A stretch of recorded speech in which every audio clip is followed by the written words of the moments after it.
ओम शांति। 1 मई 2026 बाबा के महावाक्य। मीठे बच्चे, तुमने रावण की मत पर बाप की ग्लानि की तो भारत कौड़ी तुल्य बना। अब उसे पहचान कर याद करो तो धनवान बन जाएंगे। प्रश्न, सीढ़ी के चित्र में कौन सा वंडरफुल राज समाया हुआ है? उत्तर, आधा कल्प है भक्ति की डांस और आधा कल्प है ज्ञान की डांस। जब भक्ति की डांस होती है तो ज्ञान की नहीं, और जब ज्ञान की डांस होती तो भक्ति की नहीं। आधा कल्प रावण की प्रालब्ध चलती और आधा कल्प तुम बच्चे प्रालब्ध भोगते हो। यह गुह्य राज सीढ़ी के चित्र में समाया हुआ है। गीत ओम नमो शिवाय। ओम शांति। बाप बैठ समझाते हैं। भक्ति मार्ग में बहुत ही भक्ति की डांस की, ज्ञान की डांस नहीं की। भक्ति की डांस जब होती है तो ज्ञान की नहीं, जब ज्ञान की होती है तो भक्ति की नहीं, क्योंकि भक्ति की डांस उतरती कला में ले जाती है। सतयुग त्रेता में भक्ति होती नहीं। भक्ति शुरू होती है द्वापर से। जब भक्ति शुरू होती है तो ज्ञान की प्रालब्ध पूरी हो जाती है, फिर उतरती कला होती है। कैसे उतरते हैं? सो बाप बैठ समझाते हैं। मैं कल्प कल्प आकर बच्चों को कहता हूँ, तुम बच्चों ने हमारी बहुत ही ग्लानि कर दी है। जब जब भारत में इस आदि सनातन देवी देवता धर्म की बहुत ग्लानि होती है, तब मैं आता हूँ। ग्लानि किसको कहा जाता है वह भी समझाते हैं। बाप कहते हैं, मैं विकारी नरकवासी भारत को आकर कल्प कल्प स्वर्गवासी बनाता हूँ। तुम मेरी ग्लानि आसुरी मत पर करने के कारण कितने कंगाल बन गए हो। राम राज्य था, अभी है रावण राज्य। जिसको हार और जीत दिन और रात कहा जाता है। अब विचार करो मैं कब आऊं? जिन्हों को राज्य दिया वही राज्य गंवा बैठे हैं। हिसाब किताब तो सारा समझाया ही है। मैं आकर वर्षा देता हूँ, फिर रावण आकर तुमको श्रापित करते हैं। भारत को खास, दुनिया को आम। भारत की महिमा का भी किसको पता नहीं है। पहले पहले भारत ही था, कब था, कैसे था, कौन राज्य करते थे, किसको भी कुछ पता नहीं है, कुछ भी समझते नहीं है। जो देवता थे शक्ल मनुष्य की, सीरत देवताओं की थी। अब सूरत भल मनुष्य की है, सीरत आसुरी है। जिसको समझाते हैं वह समझते नहीं हैं, क्योंकि पारलौकिक बाप को ही नहीं जानते और ही बैठ गाली देते हैं।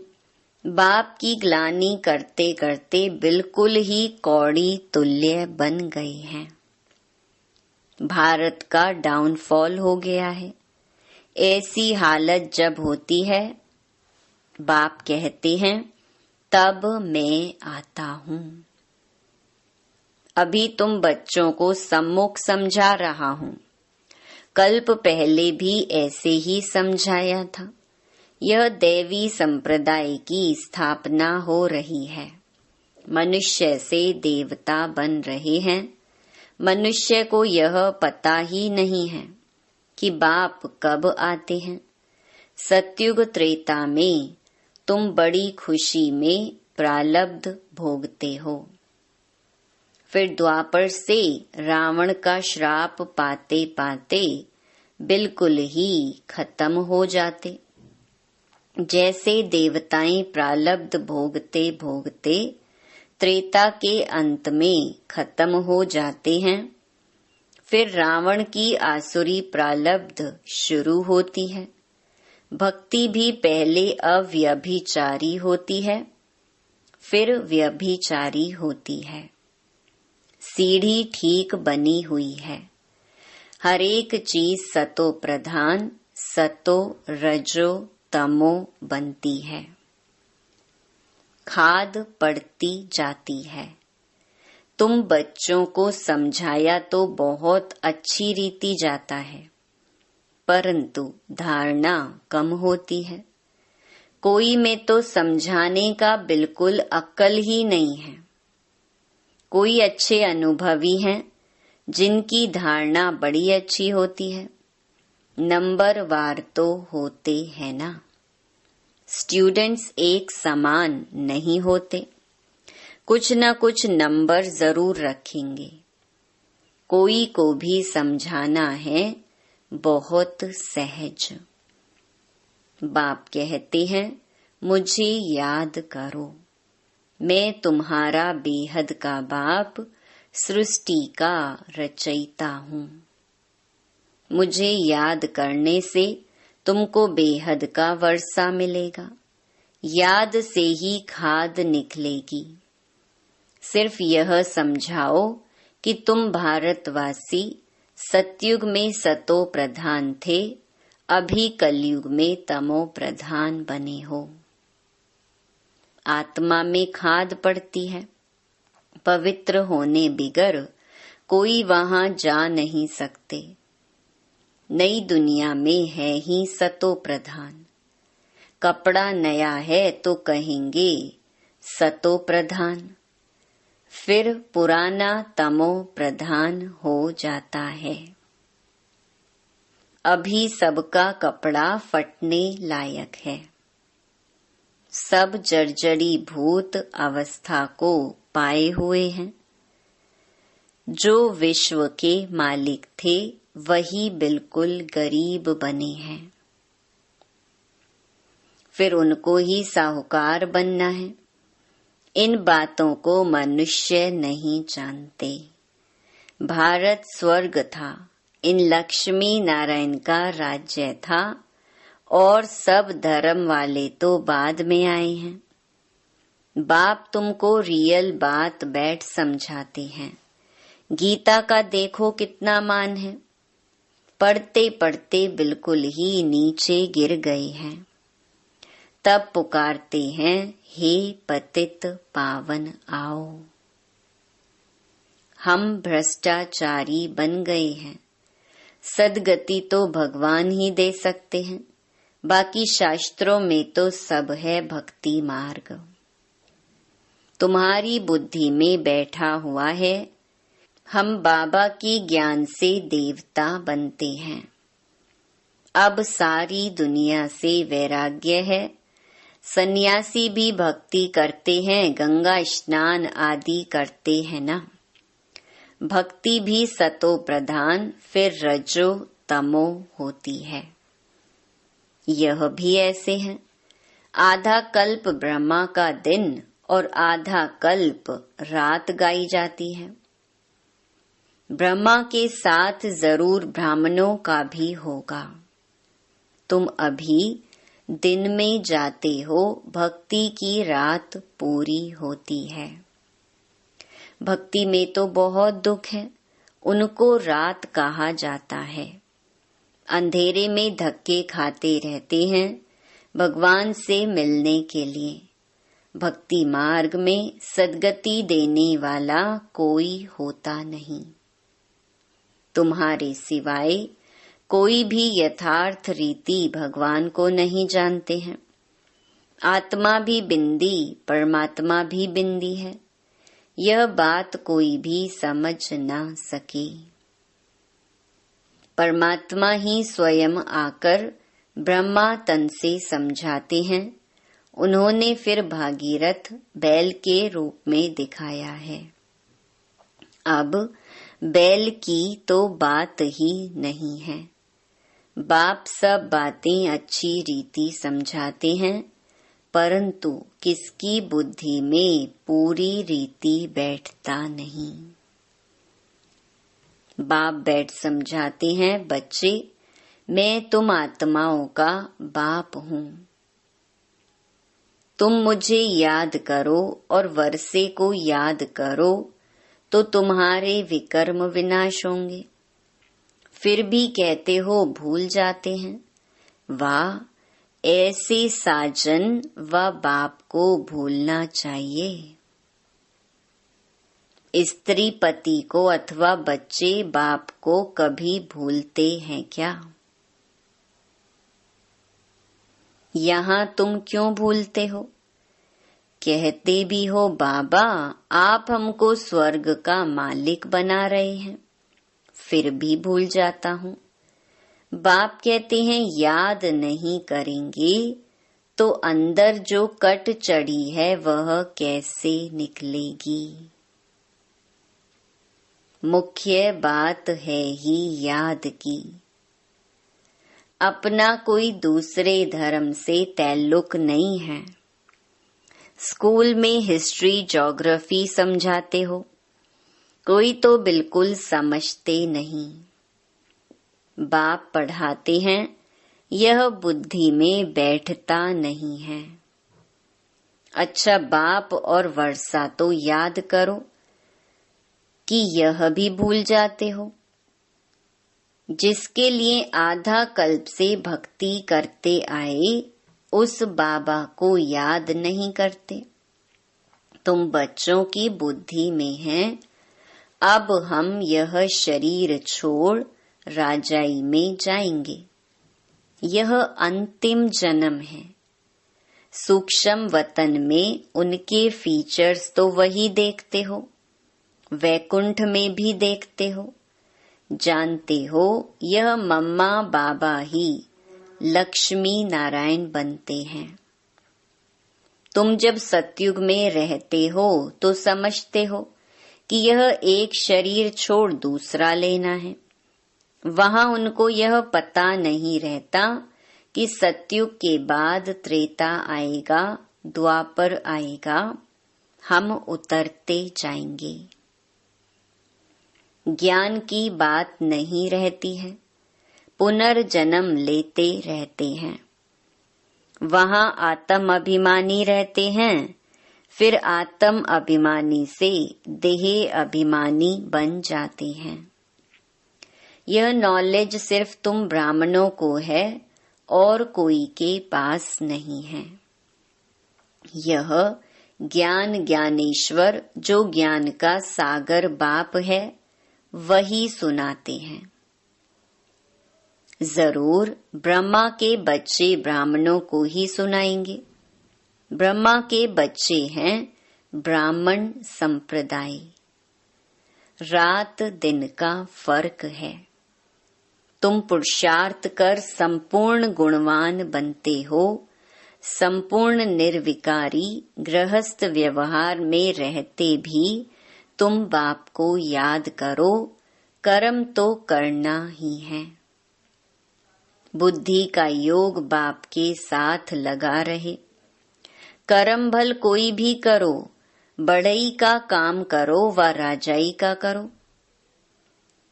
राजा जनक का भी गायन है ना, राजाई करते रहो परंतु बुद्धि का योग बाप के साथ लगाओ तो वर्षा मिल जाएगा। बाप कहते हैं मन मना भव मामेकम याद करो। शिव बाबा कहते हैं, सिर्फ शिव कहने से लिंग याद आएगा और तो सबके शरीर का नाम लिया जाता है। पार्ट शरीर से बजाते हैं, अभी तुमको आत्म अभिमानी बनाया जाता है जो आधा कल्प चलता है। इस समय सभी हैं देह अभिमान में। वहां आत्म अभिमानी होंगे यथा राजा रानी तथा प्रजा। आयु तो सबकी बड़ी होती है, यहाँ सबकी आयु कम है। तो बाप सम्मुख बैठ बच्चों को कितना अच्छी रीति समझाते हैं, हे आत्माओं, क्योंकि आत्मा ज्ञान लेती है, धारणा आत्मा में होती है। बाबा को शरीर तो है नहीं, आत्मा में सारा ज्ञान है। आत्मा भी स्टार है, बाबा भी स्टार है। वह पुनर्जन्म नहीं लेते हैं, आत्माएं पुनर्जन्म लेती हैं। इसीलिए बाबा ने काम दिया था कि परमात्मा की महिमा और बच्चे की महिमा लिख कर आओ।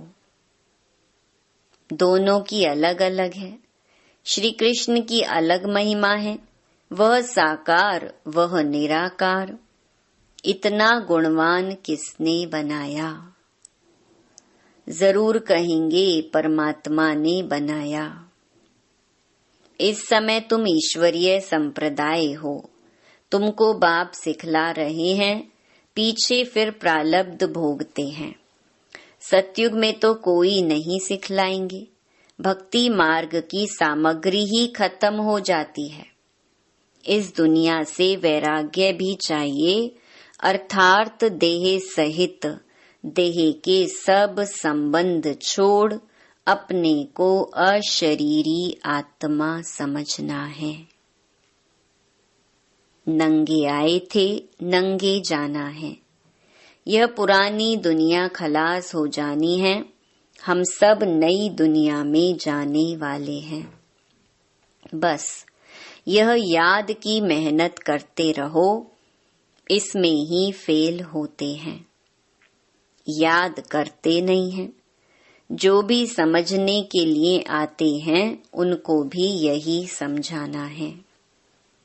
शिव बाबा ब्रह्मा द्वारा कहते हैं कि मुझे याद करो, तो याद से तुम्हारी खाद निकल जाएगी। तुम विष्णुपुरी के मालिक बन जाएंगे। विष्णुपुरी ही स्वर्गपुरी है। तो जितना हो सके बाप को याद करो। जिस बाप को आधा कल्प याद किया है, अब वह सम्मुख आए हैं। कहते हैं मुझे याद करो, उनको कोई भी जानते नहीं, खुद ही आकर अपना परिचय देते हैं। मैं जो हूँ जैसा हूँ ऐसा कोई विरला जानते और निश्चय करते हैं। निश्चय कर लेते हैं तो पुरुषार्थ कर वर्षा पा लेते हैं। शिव बाबा कहते हैं मुझे याद करने से ही तुम्हारे विकर्म विनाश होंगे और तुम पवित्र बन पवित्र दुनिया के मालिक बनेंगे। विकर्म कोई भी नहीं करना है। अच्छा, मीठे मीठे सिकिलधे बच्चों प्रति मात पिता बाप दादा का याद प्यार और गुड मॉर्निंग। रूहानी बाप की रूहानी बच्चों को नमस्ते। धारणा के लिए मुख्य सार। पहला, पुरुषार्थ कर संपूर्ण गुणवान बनना है।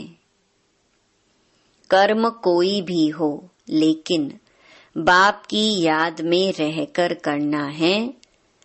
कोई भी विकर्म नहीं करना है। दूसरा, यह पुराना कपड़ा शरीर जर्जरी भूत है, इससे ममत्व निकाल देना है। आत्मा को सतो प्रधान बनाने का पूरा पूरा पुरुषार्थ करना है। वरदान, सदा अतीन्द्रिय सुख की अनुभूति करने वाले अटल अखंड स्वराज्य अधिकारी भव। जो बच्चे संगम युग पर अतीन्द्रिय सुख का वर्षा सदा काल के लिए प्राप्त कर लेते हैं, अर्थात जिनका बाप के विल पर पूरा अधिकार होता है, वे विल पावर वाले होते हैं। उन्हें अटूट अटल अतीन्द्रिय सुख की अनुभूति होती है। ऐसे वारिस अर्थात संपूर्ण वर्षे के अधिकारी ही भविष्य में अटल अखंड स्वराज्य का अधिकार प्राप्त करते हैं। स्लोगन, जहाँ मेरापन आता है वहाँ बुद्धि का फेरा हो जाता है। मातेश्वरी जी के अनमोल महावाक्य।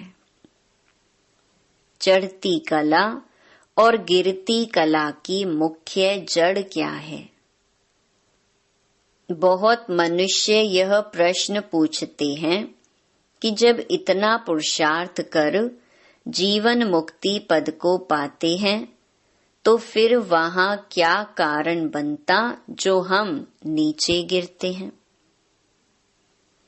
भल हम कहते हैं कि यह हार और जीत का खेल है, इसमें चढ़ती कला और उतरती कला होने का भी कोई कारण जरूर है, जिस कारण के आधार पर यह खेल चलता है। जैसे पुरुषार्थ से हम चढ़ रहे हैं, वैसे गिरने का भी कारण जरूर है। अब कारण भी कोई बड़ा नहीं है, जरा सी भूल है। जैसे परमात्मा कहता है, मुझे याद करो तो मैं तुमको मुक्ति जीवन मुक्ति पद दूंगा। वैसे ही जब बॉडी कॉन्शियस हो परमात्मा को भूलते हैं तो गिरते हैं, फिर वाम मार्ग में चले जाते हैं, फिर 5 विकारों में फंसने से दुख उठाते हैं। तो यह हुआ अपना दोष, न कि रचता का दोष है। जो लोग कहते हैं दुख सुख परमात्मा ही देता है, यह कहना बिल्कुल रॉन्ग है। बाबा सुख रचता है, ना कि दुख रचता। बाकी हम श्रेष्ठ कर्म से सुख उठाते हैं और भ्रष्ट कर्म से दुख भोगते हैं। बाकी अच्छे कर्म का फल और बुरे कर्मों का दंड परमात्मा द्वारा अवश्य मिलता है। परंतु ऐसे नहीं कहेंगे कि सुख दुख दोनों परमात्मा देता है। नहीं, परमात्मा तो चढ़ती कला में हमारे साथ है, बाकी गिराने वाली माया है। कॉमन रीति में भी कोई साथ अथवा मदद लेते हैं सुख के लिए, बाकी दुख उठाने के लिए कोई किसका साथ नहीं लेते। बाकी तो जैसा जैसा कर्म वैसा वैसा फल की रिजल्ट। तो इस ड्रामा के अंदर दुख सुख का खेल अपने कर्मों के ऊपर बना हुआ है, परंतु तुच्छ बुद्धि मनुष्य इस राज को नहीं जानते। अच्छा, ओम शांति। ये अव्यक्त इशारे सदा अचल अडोल एकरस स्थिति का अनुभव करो। समय प्रमाण अब सदा अचल अडोल सर्व खजानों से संपन्न रहो। थोड़ा भी डगमग हुए तो सर्व खजानों का अनुभव नहीं होगा। बाप द्वारा मिले हुए खजानों को सदा कायम रखने का साधन है सदा अचल अडोल रहना। अचल रहने से सदा ही खुशी की अनुभूति होती रहेगी। जैसे विनाशी धन, नाम, मान, शान, कुर्सी आदि मिलती है तो खुशी होती है ना। यह तो अविनाशी खुशी है, लेकिन यह खुशी उसे रहेगी जो अचल अडोल एकरस स्थिति में रहेंगे।